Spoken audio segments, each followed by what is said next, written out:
The YouTube one. Because when I did the my Sunday chat that time, Oh, I I did it to YouTube Live and it worked fine. oh, good. Oh yeah, there I see you on YouTube Live.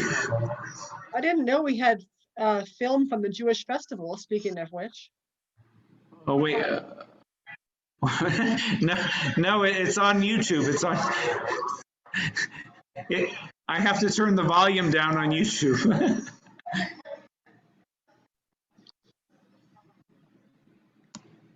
Okay, I turned down the volume on YouTube now.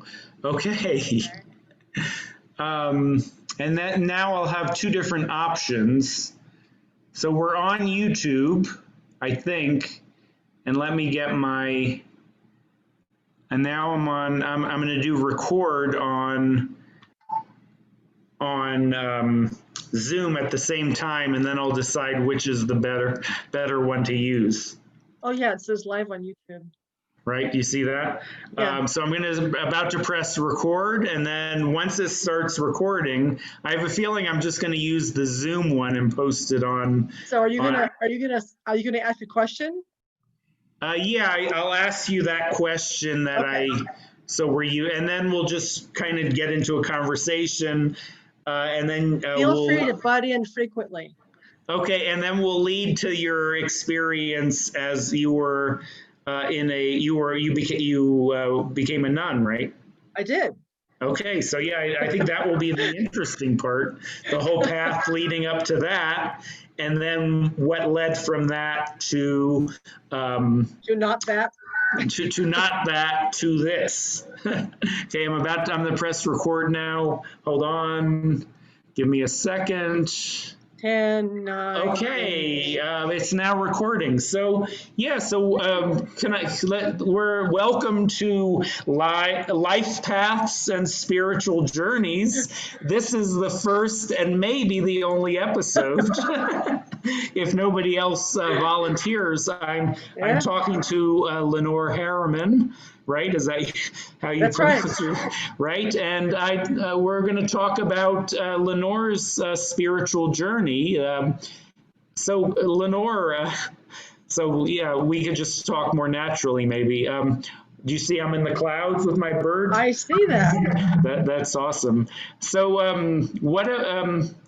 were you? So just going back to your early years, were you did you grow up within your family as part of a specific religion or spirituality, if you will? Very much, yeah. I was raised in a family of Methodists from way back. Actually, my first history is from the Puritan period. My first relative came then it was a clergyman in Boston in 1609 or something like that. Wow! So after that, a bunch of Methodist preachers, a bunch of Methodist preachers ensued and ended up with my grandmother and then my mother and then me. Down that line is where the clergy came from. So I was raised in a very active Methodist family where we're always at church. Always, my mother taught preschool. She organized Sunday schools. She taught developmentally delayed children in Sunday school. She designed the curriculum for them. And my dad taught adult Bible classes. And I was in youth group and choirs. And I was kind of being groomed to enter the ministry when I was younger. Went to youth leadership camps and all. I was one of those, pillar of the church kids they talked about. So I kept that up until I finished high school and a couple of years after that. And then I became Catholic. Yeah, and I'm curious. So you had sounds like a very religious upbringing. Yeah. And yeah, why did you, were you not happy with that world, or? I was happy with it, but the things I was happy with it about were the sense of community that I grew up with, and the kind of connection to God. I didn't stop to kind of define who I thought God was or whatever, but I had this sense of being connected. and a sense that my life needed to be directed toward service. That was a big overarching, undergirding everything, service.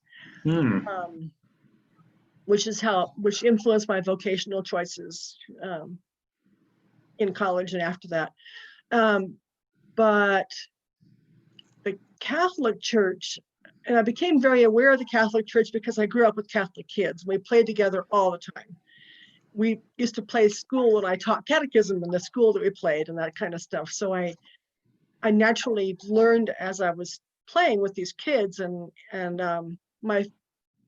my home environment very much encouraged the study of religion, not just going to church. But my dad studied comparative scripture translations all of his life, and my mom was always reading stuff about how to teach Christian faith and stuff. So I was very exposed to comparisons and what different belief systems there were, including my Jewish neighbor. So I kind of grew up in that atmosphere. So Catholicism stood out as being attractive because it was so, there was a lot of touchy, what's the word? Not touchy-feely, tangible symbols and things, and a sense that they had a body of knowledge that was important to gain. I liked that. And it sounds like you must have known the biblical texts very pretty much, yeah, intimately. Yeah, I don't know if that was the right word, but yeah, I mean, even in I always certain verses haven't left me yet. From 7th grade Sunday school class, when they called roll, we had to answer with a Bible verse. Didn't matter what verse, a different one each Sunday. And I used to like going through the Bible, trying to find something new and different as my, here, and I would say my verse. But so yeah, it was just my environment. And was that more the New Testament or both? Or it was both. And especially after I became Catholic in college, the Catholics are much more, there's been a lot more Catholic biblical scholarship in the Old Testament. And I relished that. I mean, even then I started, buying books about critical understandings of the prophets and what we now call the Torah and those things. That was my element. So that was in college that you. Yeah. Yeah. So I converted in my first year of college down in LA. And then while I was still living in California, I went to church one Sunday at a different parish than I usually went to.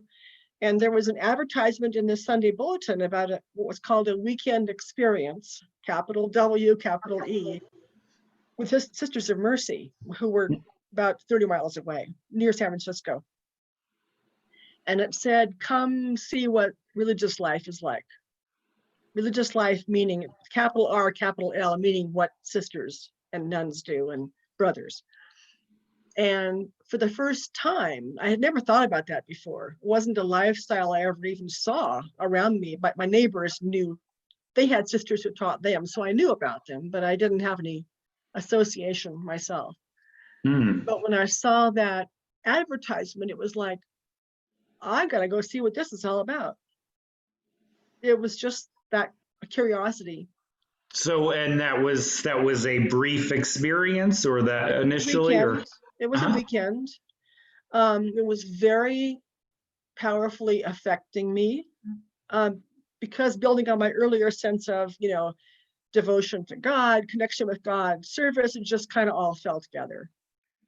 And then you immediately decided to become a nun then, or? I decided that I wanted to, but it wasn't that easy. You don't just decide and show up someday. You have to go through a process of decision making that can take months or years.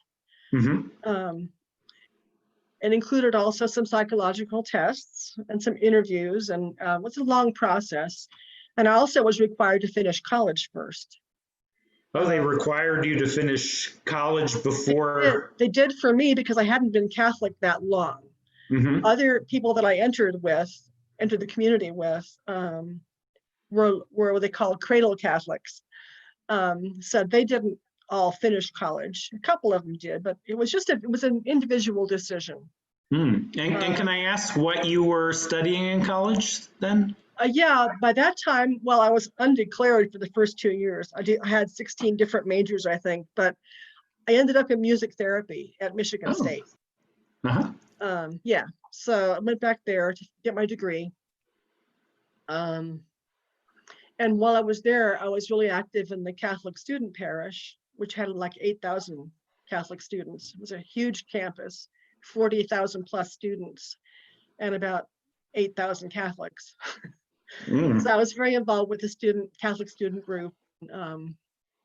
I helped cook on the retreats, and I helped with liturgy, and my roommates and I, we were all Catholic. The priests at the parish actually used to come hang out at our apartment because they could be themselves and just kind of relax. And we were a little bit older students and didn't care if they were acting like Father so-and-so. They could just be Ed and Jim and, chill out. The fathers. So, yeah. So it was a fun environment. Yeah, they would bring their whiskey and we'd sit around and drink and talk and watch TV. It was a really nice time. It was it was a good experience. Wow. So how long? You said it's a long process. How did it take years to go through? It took me, I got to enter in 3 years. In 3 years, I was accepted to enter the community. And were you actually living in a community or? Yeah, after I finished my degree, I came back to California, to Burlingame near San Francisco. Oh yeah. And I was, and though this is all different now, this is a long time ago. It's just like 1980 something. No, 70 something. 74, I guess. Okay. When I entered. And in those days, we spent 1 year as postulants living at the Mother House, a big, beautiful building on 40 acres of rolling hills. Not a bad place to live. And then after that year, if both the woman and the administration of the community agreed, you could proceed to become a novice. And that, in those days, we still wore a habit, but it was modified. It was not the whole long ground floor length thing. So when I became a novice, I got the habit and a white veil. And after 2 years as a novice, we made what were called temporary vows, which is you vow chastity, poverty, and obedience for 3 years. You kind of keep trying it out. And after that, you could do it again for 1, 2, or 3 years according to your discernment and what they thought was appropriate. It's kind of a dialogue. Wow. So I did that, made first vows in 76. The biennial year. Yeah. Yeah. And I was working as a music therapist all that time. Wow. And so what is it like? What was it like living in? So it's kind of like a monastic community, or? Well, except that Sisters of Mercy were founded in 1831 in Dublin. And one of the departures that Sister Catherine McCauley made was to get the sisters out of the cloister. So it wasn't really monastic. They were called the Walking Sisters in Dublin because they would leave their house and go walk around, take care of the poor and sick, and teach ignorant, unlearned children in a very dark day in Ireland. So the Mercy spirit has always been a combination of the contemplative and the active life. Oh, right. So it's very important. Both are very important. Right. It's interesting. There's a similar in Taiwan, in the Buddhism there's a kind of similar combining of contemplative and service to society. And I mean, not in all all orders, but I don't know if that has something to do with kind of coming in contact with various Catholic orders that are also in Taiwan. But I don't mean to take I it don't know. I away mean, it from your. might. No, that's it's a matter of balance, right? I mean, the belief is that contemplation feeds action, Right. and that's true of any kind of prayer or mysticism. As far as that goes, that's supposed to feed. It makes you become who you are. So, Right. Well, there's some ideas of mysticism that you could think almost of escapism, that it's kind of yeah, you're true, escaping into other realms, but then there right, are other interpretations where you have to bring it back to this world. And and that's very much right, what the mercy spirit is all about. right. Still, yeah. And how many years were you? It was a total of 12 years. Uh-huh. Yeah, I made final vows in whatever year it was. Um, and at that point, you sign a vow paper the first time too, but the last time it's a public ceremony, and it's religiously binding. I mean, you sign this document saying you're vowing to live with this community, these people, not some general sense, but this people, until death, under the vows of chastity, poverty, obedience, and the mercies add now a fourth vow to serve the, forget the exact wording now, but it's the poor, it used to be the poor, sick, and ignorant. So it was, education and nursing and social work kind of stuff. But Right. that fourth vow is part of it's integral to the whole rest of the life. And you say you're going to do it until death, and you sign a paper in front of the whole congregation and whoever's there to watch the ceremony. And when I decided to leave the community, I could have just ignored it, but the expectation is that you write to at those days, I'm not sure how it is now, I had to actually write to the Pope, a kind of a formulaic letter, the opening line of which is emblazoned upon my soul. It said, prostrate at the feet of your holiness, I, Lenore K. Harriman, called to religion, Sister Lenore, do humbly ask, and you go on and ask to be dispensed from your vows. And that was John Paul II at that time, or? I don't even know. I kind of ignored the Pope as much as I could during my whole Catholic phase.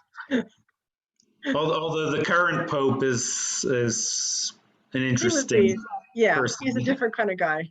Right. Sure. Yeah. So yeah, it was interesting. And I still have friendships with some of the women that I knew, that I lived with and worked with. Right. I can imagine you form very close bonds with it's a very profound attachment. I think it's not well understood what that is all about. It's like family, but even deeper, because in those days, especially, when you enter the community, you didn't cut ties with your family, but it was part of the fabric of the community life was that this is now your primary identity, your primary affiliation. And your family is still your family, but it's kind of like leaving your parents and marrying somebody. This becomes who you join with. And did your family come and visit you there, or? Yeah, I wasn't enclosed or anything. During the first couple of years, I think we only got to go home once a month for the first maybe 2 years. I think that seems kind of familiar. But after that, it's just a matter of what you can, fit in your schedule and all that stuff. But like holidays, for example, your primary affiliation is where you spend your holidays. And if you go home, if you have a home visit, that would be like afterwards or on a second day or something like that. Right. How did your family feel about all I had then was a mother. Oh, right. My father had died when I was quite young, 15. Okay. My mother always what she would say was, there's only one God. I don't care how you serve God. What do I care? I don't know. It's all the same. There's just one God. Don't worry about it. So, And she didn't have any burning desire. I didn't have to have grandchildren for her. There wasn't that kind of pressure. So it wasn't a problem. My brother, who's older than I, had kids. Like maybe that satisfied the grandparent urge, I don't know, but it was never an issue that I didn't do the right thing in some way. And did you start learning about or becoming interested in Judaism while you were living that life, or was it after you left? It was both. First of all, as a child, I studied Judaism at a child's level too, because I had this neighbor who was Jewish. And my parents bought me a book about the Jewish holidays, so I would know what Sally was celebrating. I also attended some synagogue services with her when I was growing up, including her bat mitzvah and some Thanksgiving services and whatever. And then in high school, I had some Jewish friends, so I kind of was aware of what they were doing, and I was reading. I've always been a curious person, so I read stuff. I didn't get into Judaism until much later, like in my mid-40s, which like 10 years after all this. Okay, so why did you, what was there something that you didn't like about, or that you weren't happy about, or I ask anything that's too sensitive? You can ask anything. I became anything. I became a not anything.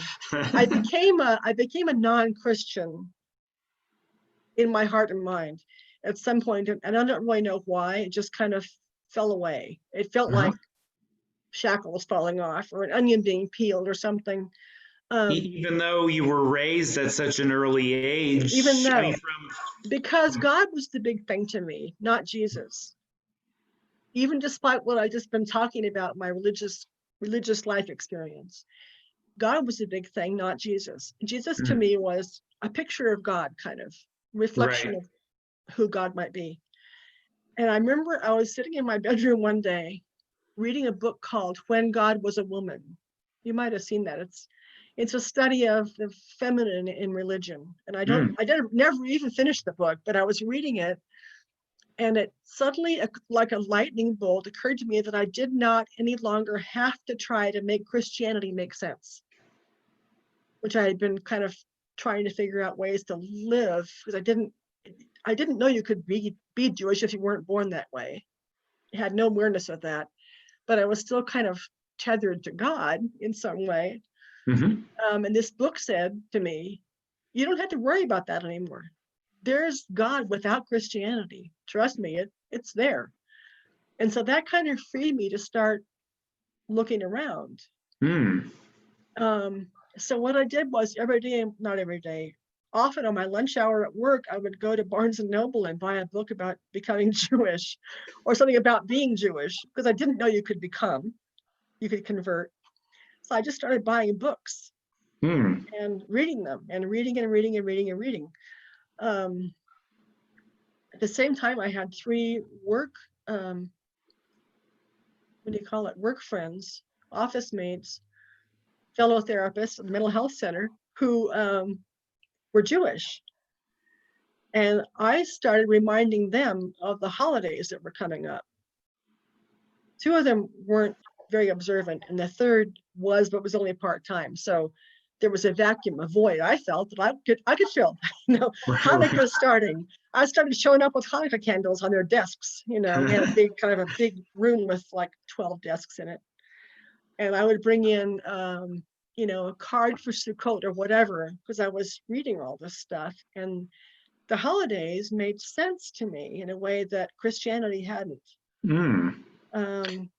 And like one day, the holiday cycle, or they were so grounded in earth and life and the scriptures, and were bigger than one person's, like Jesus's birth. That seemed by comparison so small and kind of inconsequential.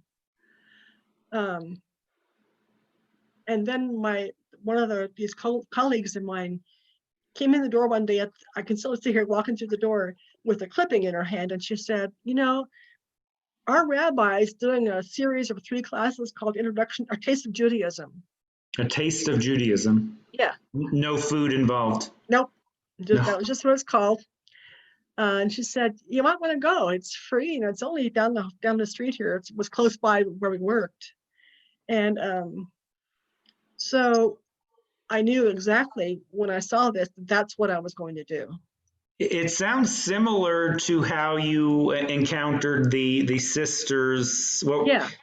They had an event a weekend event that you attended, and then, you had this, you enjoyed it, and then you wanted to learn more about it, right? And it all sounds kind of like goofy and impulsive and everything. And maybe it is. I can be impulsive, but I kind of think God operates that way too. I think in life, you stumble across things or people. I don't think God plants things for you to find or fall over, but if you have your mind open or your heart open or your hands or whatever it is, I think you can happen upon people and things that end up putting you where you need to be, where your heart really is. Right, that's the life path aspect, and we each have our own. What I experience. Right, we each have our own life paths, and I guess you don't know in different directions, right? Yeah.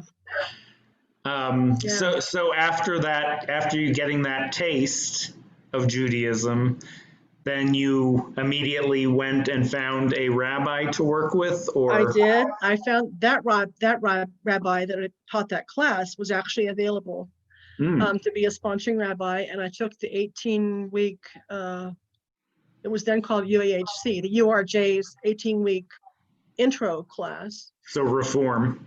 Yeah. I went to that at a different synagogue with a different woman rabbi, and studied one-to-one with the rabbi from Ventura that I had that taught the taste class. So I went through all that, and then I ended up, I converted at a Beit Din with that rabbi who taught the class and 2 other rabbis. And then neither one of them was in the town I lived in. One was on the left and one on the right of me. But the town I lived in had a temple.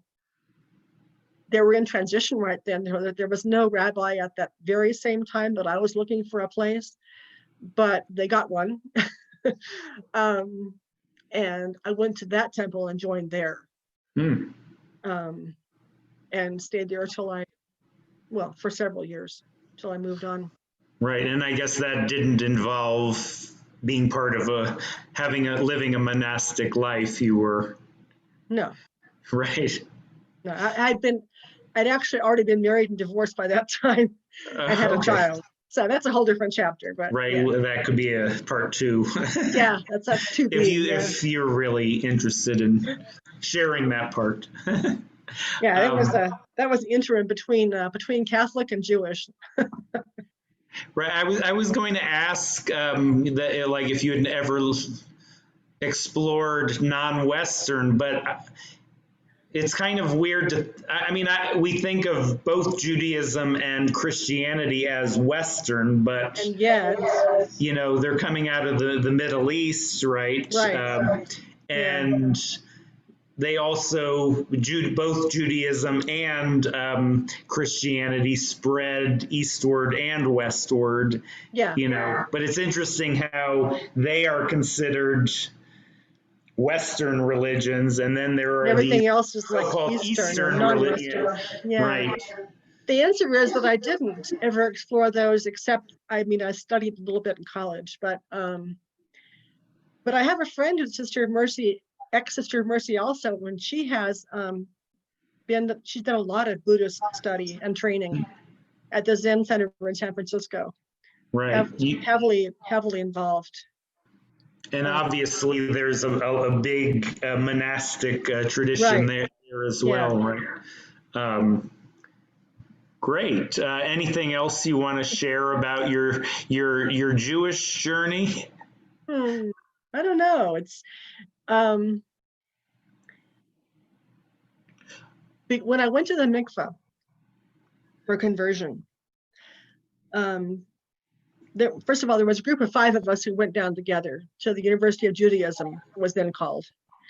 And we had a little prayer service around the mikveh together with the rabbi who took us down there, Rabbi Lisa Hochberg Miller.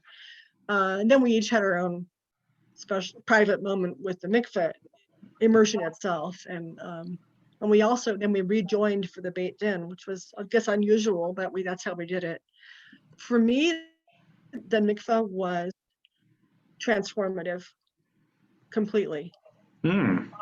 I refer to it, because I have a strange way of seeing things sometimes, as an ontological shift. Wow. I experienced that I became wholly different when I came out, and yet more myself than I ever could have been before. Wow, and that's an aspect I have no understanding of. Yeah, everybody I've known who's been to the mikveh has had many people have had a very profound experience. When I came out of the mikveh lady, Lillian, told me that there's a belief I hadn't heard before. There's a belief that each soul reborn in the mikveh is replacing a soul that was lost in the Holocaust. I didn't know that was a thing. I thought she was saying it to me, and I took it to be true. And even though it doesn't make any rational sense, I knew it to be true somehow. So that's another piece of why it was so such a deep experience for me. Right. I can't imagine anything else comparing to it. Fascinating. Yeah, it was. I didn't expect that. We got instructed how to do it and why we had to do it and all that stuff, and it was all fine. But I didn't know it was really going to, like, kapow. It hit you so hard. Yeah. Right. I guess the last thing I'd ask, music. And we were when we were talking about the Kol Nidre the other day, we were talking about the power of music, and you went into music therapy. Yeah. Could you say something about that part of the journey? Was music a big part of the method? You said yes. Methodist. It was a huge part, and a huge part of my experience. What? They were like hymns or that kind of. Yeah, and plus it happened, the church I grew up in had a minister of music, which was an officially ordained role that the Methodist Church at least used to have, and that's what I was going for when I was a kid. So I was in choirs from the age of 4. There were choirs for everybody in our church, and it was a very profound part of my whole belief. It was always about singing what I believed. Bad times, good times, or ordinary times, sing. That's, you express what you believe and what you're searching for, whatever. That was a very profound thing. And then when I was in the Sisters of Mercy, I was one of a group of people who routinely provided music at Mass, solos after communion, planned liturgy around the songs to sing with guitars and all that stuff. When I converted to Judaism, every part of me was at home, fully at home for the first time, except I didn't know any songs to sing. And you hadn't been learning the Hebrew? Just, a little bit like the prayers, but I mean, that's not enough. I needed more. I needed lots of songs. I was used to having songs in my head all the time. Psalms, prayers, all that. It was just like I was mute for the first year or two. I had nothing spontaneous I could sing because I didn't know anything well enough. It was very frustrating. You weren't walking down the street, Shema Yisrael. Not all the time. Because even the prayers that you hear in the Jewish services, I before from 13 and earlier, I was exposed to the prayers. Sometimes you'd speak them, sometimes Yeah. you'd sing them.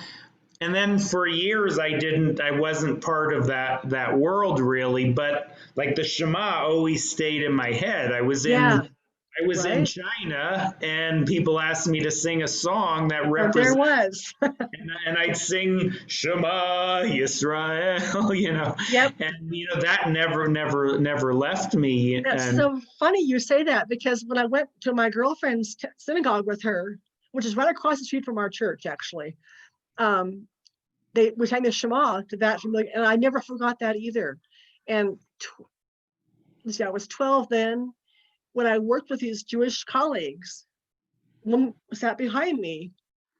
I kept saying to her, Ellen, what's the rest of this? It goes, Shema Yisrael, and I couldn't do the rest. And that tune had never left me from age 12.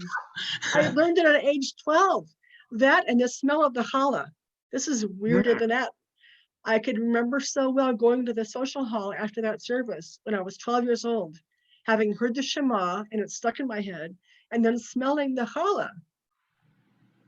Those two things were what carried me, all those years. And then also my memory of my girlfriend's mom putting foil on the counters for Passover. She'd bring out the stuff from the basement or the attic, I guess it was the attic, the dishes from the attic, and she would cover the counters in the kitchen with foil to get ready for Pesach. And they told me all about that, so I knew what she was doing. So that, and then they had a mezuzah, and I wanted a mezuzah. And do you have a mezuzah on your? Several. Oh, you do. So you have several outside your we have door. One outside the front door, one here at my study door. I guess that's all now. Yeah, that's probably it. Right, you're more serious than me, but maybe that's coming. Maybe I will have to. It could hit you. You never know. I do like the image of it, the idea of it. I just growing up, I know this is about you, but growing up Reformed Jewish, my dad was not particularly religious. But my parents wanted to expose me at least to Judaism, but we never had anything like a mezuzah, at the house. Or we had the menorah. We'd light the candles every year. Oh yeah. Yeah. So that part, that was there. One of the practices that we kept. Yeah. And then I did have the bar mitzvah, but then from that point on. I didn't really You're stick. On your own. Yeah. Right. And I always liked reading about, I liked reading text in the Bible, especially. Right. I think I told you already, I took that class, Introduction to the New Testament. Right. Yeah. In college, the Bible as literature. But I always liked these texts like Job and Ecclesiastes. But I was sort of like, I didn't have like now I'm on the spot. I didn't read everything. How do you like it?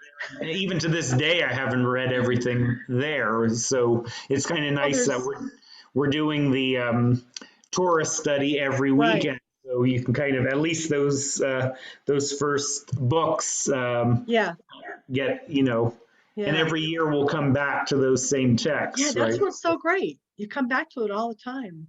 Right. Ooh, and I had a bat mitzvah. I forgot that. Oh, you did? Your bat mitzvah. I did. Uh-huh. It was a group of adults signed up. I think there were 4 of us that volunteered that were interested. And everybody fell away except me. So the class of 4 turned into Lenore. Oh, okay. And that And wasn't part of the conversion process, or? no, I did it a year later. Uh-huh. People sometimes wait longer, but I wanted to claim it. I wanted to claim, the thing when I joined this temple right after my conversion was formalized. I joined before that actually, um, and then I got put on the board right away. So I was in the chute for all the stuff that was happening in the congregation really early on. Oh, this is the And congregation in California, not yeah, right. yeah. So I was able to jump on the bat mitzvah bandwagon. And it was nice. I was the only one. There was we never had Saturday services. So it was like you had to invite people to come. And people, a few people showed up. Not we had a minyan, but it wasn't a big crowd. And there was But no email or Zoom or anything like that back, or nope, Facebook or anything nope. like that back then. I made invitations, and people came, and I led the service. The rabbi gave me a tape. I learned the Torah portion by rote. I hadn't learned any Hebrew yet. So I just memorized the sounds and the notes of my Torah portion and part of the Haftarah, a few verses of each, not a lot. And the blessings and all that stuff. And I gave my little bat mitzvah speech. And I felt like I was 50 years old. I felt like I was finally like 13 and I was going to be an adult Jew now as I declaring myself. I got this, I chose this, and I'm here. So it was a good wrap up for the process. And then you joined this choir. You're mainly singing in Hebrew, now, yeah. Right? It's a Hebrew and English, yeah. Right, but yeah, you learned a lot of the. Are they mostly the prayers, or are they? No. No. It's all kinds of stuff. It's Yiddish folk songs and Hebrew songs and. Oh, Yiddish also. Yeah, wow. It's a whole range. Yeah. Well, right now we're all kind of not doing much choiring, Right. You could set something up on Zoom, I'm sure. Well, you can't sing on Zoom. What's that? You can't sing on Zoom. I think there are ways of setting it up where you can. Yeah. No one's succeeded with that. And now that I've improved the sound on, there are some steps you can take to make the sound better on Zoom. There are some special programs for music that we're learning to use too. Choral coaching things on. Oh, I wonder if that's something to use for our services somehow. No, it's different. It's never mind. It's right. It's complicated. That's another conversation. Yeah, but the music is fun. I also got the chance to form the first high holiday choir that temple ever had when I first joined. So that was a kind of a crash course in high holiday music. But it was all part of the process. Right. Yeah, I don't, something about, I mean, getting back to that point about Shema, something about and I guess it's because I heard it so as these songs as a child. It's not just the Shema, but there's some kind of deep, when I hear that music, and I don't know if it's how that music is written, but there's some kind of deep experience I have when I hear it. Yeah, I think it's partly physics and partly psychology.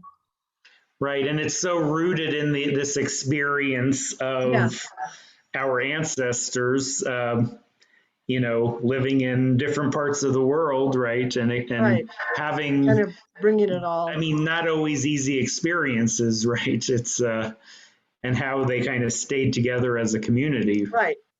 Or didn't, right? Yeah, very much.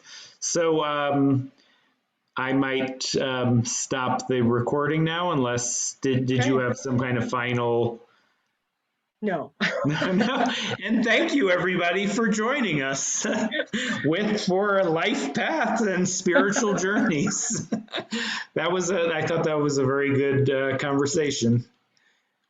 And I feel like I'm much better at asking questions than I am about talking about my own experience. That's always easier. Yeah. Right.